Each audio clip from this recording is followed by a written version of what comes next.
আচ্ছা, তোমাদের বোঝাবো দেওয়ানি ব্যবস্থা রাজনৈতিক ও অর্থনৈতিক তাৎপর্য নির্ণয়। দেওয়ানি ব্যবস্থা অর্থনৈতিক ও রাজনৈতিক তাৎপর্য।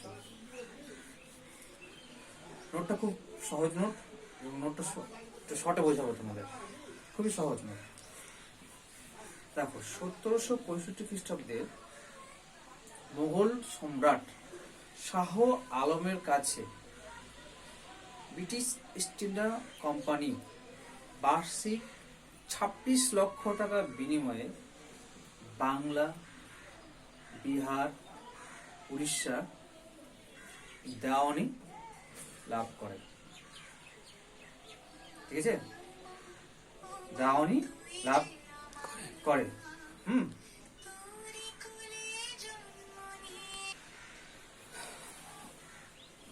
দেওয়ান লাভ করে। ঠিক আছে, দেওয়ান তোমাদের এরপরে স্যার যেরকম দেওয়ান বলতে কি স্যার বুঝলাম না। দেওয়ান বলতে হচ্ছে তোমার রাজস্ব সংক্রান্ত। রাজস্ব সংক্রান্ত মানে যে আমাদের জমি জায়গা থেকে যে ট্যাক্স না হয় না, সরকার যে ট্যাক্স নেয় তার অধিকার পায় কে? British East India company. আর তোমার হচ্ছে ভূ সম্পত্তিক বিষয়ক মামলার নিষ্পত্তির অধিকার, এটা হচ্ছে কে পায়? ব্রিটিশ আমলে। যখন তো জমির কোনো মামলা হলো তার নিষ্পত্তি কে করবে? British East India company. আমাদের এখানে যেমন কোর্ট আছে সেরকমই সেই মামলা নিষ্পত্তি করবে কে? British East India company.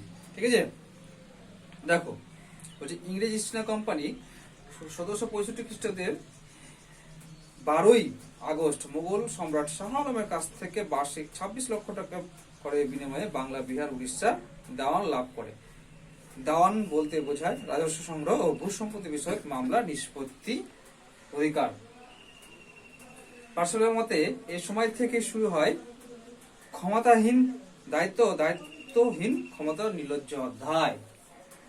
ক্ষমতাহীন দায়িত্ব ও দায়িত্বহীন ক্ষমতা নির্লজ্জ অধ্যায় কে বলছে? এটা পার্সিবাল। কোথায় শুরু হয়? আমাদের বাংলা, বিহার, উড়িষ্যায়। ঠিক আছে, দেখো নেক্সট বলছে কোম্পানির কর্তৃক দেওয়ানি লাভের গুরুত্ব। এই কোম্পানি যে দেওয়ানির লাভটা পেয়েছিল তার বিশেষ একটা গুরুত্বপূর্ণ ছিল। সেটাকে আবার কয় ভাগ করে? দু ভাগে, একটা হচ্ছে রাজনৈতিক আর একটা হচ্ছে অর্থনৈতিক। ঠিক আছে, রাজনৈতিক ও অর্থনৈতিক দিক থেকে ব্রিটিশ ইস্ট ইন্ডিয়া কোম্পানির দেওয়ান লাভের অত্যন্ত গুরুত্বপূর্ণ ঘটনা। ঠিক আছে, বিশেষ করে গুরুত্বপূর্ণ ঘটনা। কারণ দেখবে যে দেখো আমাদের সরকার কার মাধ্যমে চলতো বলতো? চলছে যে পাবলিক সরকার, পাবলিকের ট্যাক্সের উপরে চলছে। আর তার অধিকারটা কি পেয়ে যায়? British East India company. ঠিক আছে, প্রথমে কি করবো হচ্ছে রাজনৈতিক গুরুত্ব। কোম্পানির সার্বভৌমত্বের ভিত্তিক দৃঢ়তা। কোম্পানির সার্বভৌমত্বের ভিত্তিক দৃঢ়তা। সার্বভৌমত্ব মানে কি বলতো? সার্বভৌমত্ব হচ্ছে ক্ষমতা ও প্রভাব প্রতিপত্তি। ঠিক আছে, দেওয়ান লাভের পর ব্রিটিশ ইস্ট ইন্ডিয়া কোম্পানি ভারতের বাণিজ্যের অন্যান্য ইউরোপীয় ইস্ট ইন্ডিয়া কোম্পানির তুলনায় রাজনৈতিক ক্ষমতা ও প্রভাব প্রতিপত্তির দিক থেকে এগিয়ে যায়। কারণ আমাদের যে ভারতবর্ষে কি শুধু ব্রিটিশ ইস্ট ইন্ডিয়া কোম্পানি ব্যবসা করতে এসেছিল? অনেক কোম্পানি, ইউরোপিয়ান কোম্পানি ব্যবসা করতে এসেছিল। যেমন ব্রিটিশ ইস্ট ইন্ডিয়া কোম্পানি, তেমন হচ্ছে ফরাসি, তারপরে ওলন্দাজ, ডাচ, ডেনমার্ক, এরা ব্যবসা করতেছিল। কিন্তু এদের থেকে কার ক্ষমতা ও প্রভাবশক্তি বেড়ে যায় বা সার্বভৌমত্ব বেড়ে যায়? British East India company. কে এগিয়ে যায়? British East India company. ঠিক আছে, সার্বভৌমত্বটা ক্লিয়ার হলো। নেক্সট কি হচ্ছে? কোম্পানি রাজনৈতিক প্রতিষ্ঠানে পরিণত। দেখো কোম্পানি রাজনৈতিক প্রতিষ্ঠানে পরিণত হলো। রাজনৈতিক প্রতিষ্ঠান কি? দেখো তার আগে একটু বলি, তোমার হচ্ছে যে কোনো কোম্পানি বাণিজ্যিক প্রতিষ্ঠান মানে ব্যবসা বাণিজ্য করে, ঠিক না? সে ব্রিটিশ ইন্ডিয়া কোম্পানি বলো, সে ফ্রান্স বলো, ওলন্দাজ বলো, ডাচ বলো, এগুলো কি? এরা হচ্ছে বাণিজ্য প্রতিষ্ঠান। বর্তমানে আমাদের অনেক বহু কোম্পানি আছে, এটা বাণিজ্যিক প্রতিষ্ঠান, ঠিক কি না? এটা কি বলছে, এটা বাণিজ্যিক প্রতিষ্ঠান থেকে কোম্পানি রাজনৈতিক প্রতিষ্ঠানে পরিণত হয়। কার মাধ্যমে? এই পলাশির যুদ্ধের ফলে। পলাশির যুদ্ধে কি সিরাজউদ্দৌলার হার হয়েছিল, ওই নোটের সাথে একটু টাচ আছে। তারপরে কি হয়েছিল, কোম্পানি বাণিজ্যিক প্রতিষ্ঠান থেকে রাজনৈতিক প্রতিষ্ঠানে পরিণত হয়, কারণ রাজনৈতিক ক্ষমতা দখল করে নিয়েছিল, প্রত্যক্ষ না করলেও পরোক্ষভাবে দখল করেছিল, ঠিক না? দেখো, কোম্পানি বাণিজ্যিক প্রতিষ্ঠান থেকে রাজনৈতিক প্রতিষ্ঠানে পরিণত হয় এবং এই ঘটনা বাংলার ইংরেজদের প্রভুত্ব স্থাপনের শেষ অধ্যায় বলে পরিণত হয়। কোথায়? বাংলায়।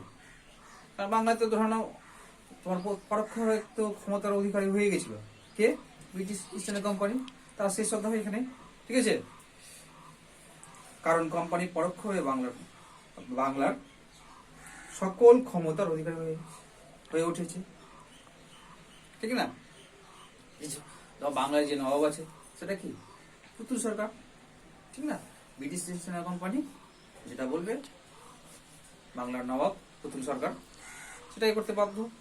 আর যদি না পারে কি নবাব পদ থেকে পাঠিয়ে দেবে। যেমন ধরে নাও মির্জাফর তোমার বাংলার নবাব হয়েছিল পলাশির যুদ্ধের পরে, কি করে বসেছিল ইংরেজরা, ঠিক না? এবার কি হয়েছিল, এবার দেখছি যে মির্জাফর কিন্তু বুঝতে পারে যে সিংহাসনে বসে বুঝতে পারে যে তার কাছে কোনো ক্ষমতা নেই, ঠিক আছে?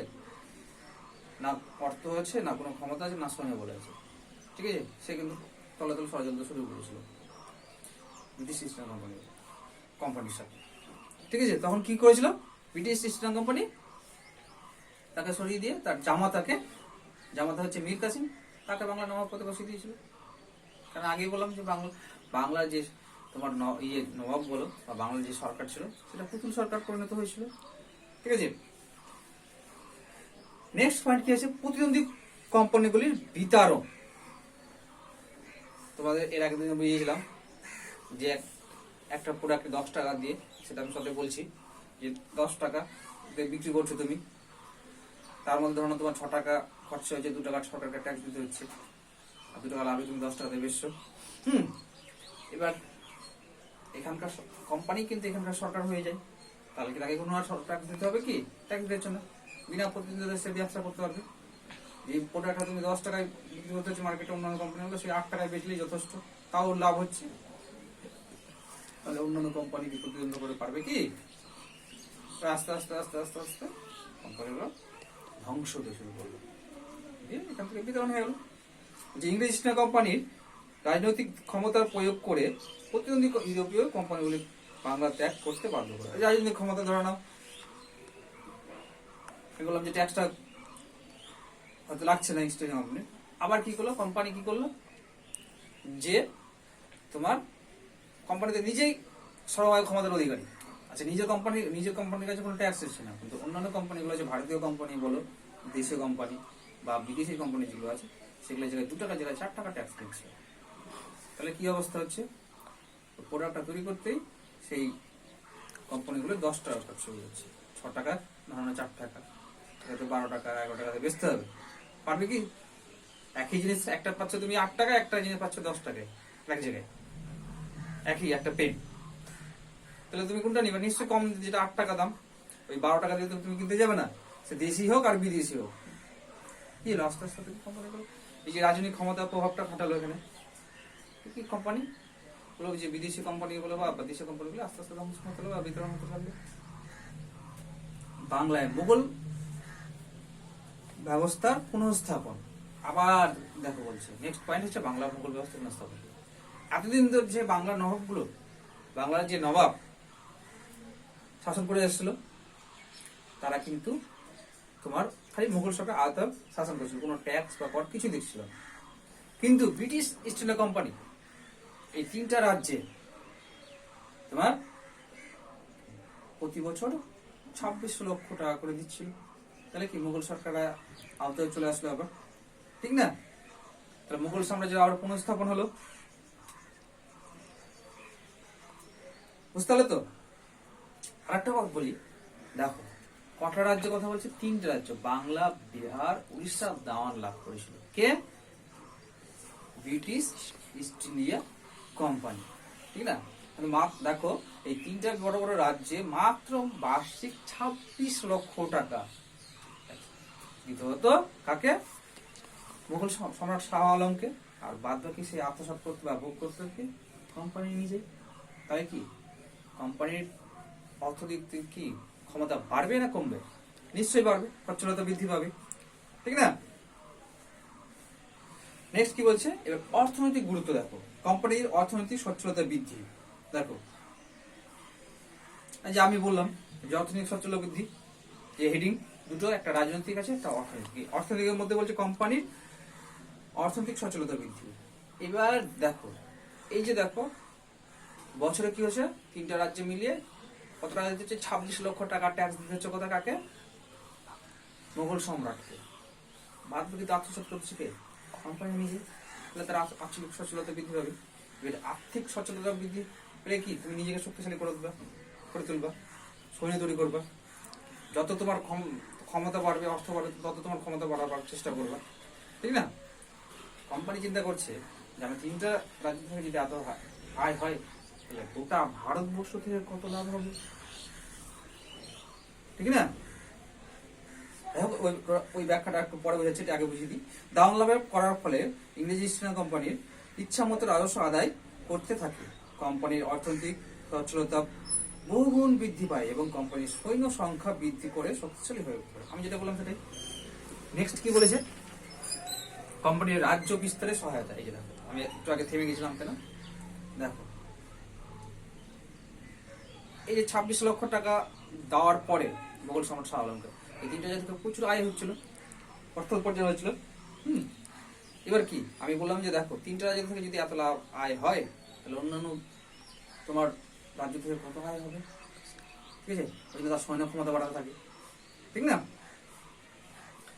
এবং তোমার হচ্ছে রাজ্য বিস্তারে সহায়তা করে। যেমন দেখো তোমরা পড়েছো 7-8-এ অধীনতামূলক মিত্রতা নীতি, চিরস্থায়ী বন্দোবস্ত, এগুলো পড়েছে। এগুলোর মাধ্যমে কি কোম্পানি কি হচ্ছে, তোমার অন্যান্য রাজ্যগুলোকে, ভারতের রাজ্যগুলোকে দখল করছিল।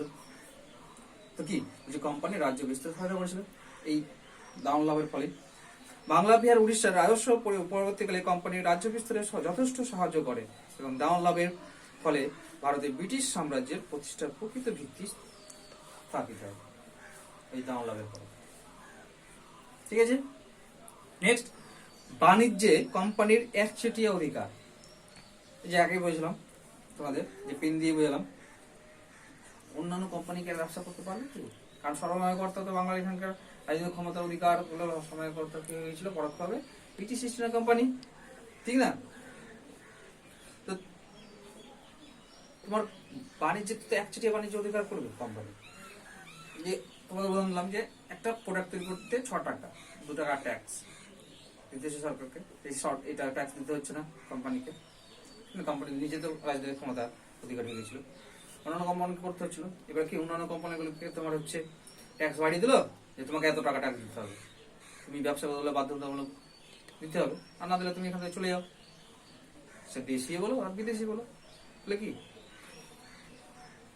এখানে প্রভুত্ব গোটা বাংলা, বিহার, উড়িষ্যাতে প্রভুত্ব স্থাপন করলো কে? কোম্পানি, ঠিক না? এটাই বলছে। দেখো তাহলে কি বাণিজ্যে কি একচেটিয়া অধিকার করা হলো ব্রিটিশ কোম্পানি। বলছে লাভের পর বাণিজ্যে বহির্বাণিজ্য বলছে দাম লাভের পর কোম্পানি বহির্বাণিজ্য অন্তর্বাণিজ্যে একচেটিয়া অধিকার করেছিল। বাণিজ্য কি দুরকম হয়, একটা দেশের মধ্যে হয়, একটা দেশের বাইরে হয়। একটা মাল কি তোমার কিনো, একটা মাল তোমার বিক্রি করো। দেখো সম্পদের বহির্গমনের গতিবৃদ্ধি। সম্পদের বহির্গমনের গতিবৃদ্ধিটা কি? দেখো আগে কি ব্যবসা যখন করতে হতো কোম্পানিকে, তার নিজের দেশ থেকে অর্থ নিয়ে এসে ব্যবসা করতে হতো, ঠিক না? এখন কি হচ্ছে, এই বাংলার রাজস্ব দিয়ে তার ব্যবসা করা হয়ে যাচ্ছে। তাকে আর তোমার হচ্ছে তার নিজের দেশ থেকে কি অর্থ নিয়ে আসতে হচ্ছে না, কারণ তার অর্থ তো সচ্ছলতা অনেক শক্তিশালী হয়েছিল, বৃদ্ধি পেয়ে গেছিল। দেখো পলাশীর যুদ্ধের পর থেকে ইংরেজ যে পরিমাণ অর্থ সম্পদ পাঠানো শুরু হয়েছিল তা দেওয়ান লাভের পর থেকে পরে দাউন লাভ যে লাভ করেছিল তা বহুগুণ বেড়ে গিয়েছিল, কারণ প্রচুর পরিমাণ অর্থ পেয়েছিল, আর্থিক সচ্ছলতা বৃদ্ধি পাবেই তো। দেখো এখান থেকে ধর নাও এখানকার অর্থ, এখানকার সম্পদ সবই তো এখান কোম্পানি ব্যবহার করছে। আগে তোমাদের নিজের দেশ থেকে নিয়ে এসে ব্যবসা টাকা অর্থ নিয়ে এসে ব্যবসা বাণিজ্য করতে হতো, এখন এখানকার দিয়ে কাঁচামাল কিনছে সস্তা করে এবং সেটাকে বেশি দামে বাইরে বিক্রি করছে, ঠিক না? তারপরে নেক্সট কি আছে? নেক্সট হচ্ছে লাস্ট পয়েন্ট, অবশিল্পায়ন। অবশিল্পায়ন মানে কি বলতো? শিল্পায়ন মানে শিল্পের উন্নতি, আর শিল্পায়নের বিপরীত হচ্ছে অবশিল্পায়ন মানে শিল্পের ক্ষতি, এটাকে বলছে অবশিল্পায়ন। এই দেখো কোম্পানি যে তোমার হচ্ছে যে বাণিজ্য স্থাপন করেছিল, অ্যাকচুয়ালি বাণিজ্য স্থাপন করার ফলে কি হয়, সে তোমার দেশীয় শিল্পগুলো আর বিদেশি আরো যে শিল্পগুলো ছিল তাদের কি আস্তে আস্তে ধ্বংস করানো হয়।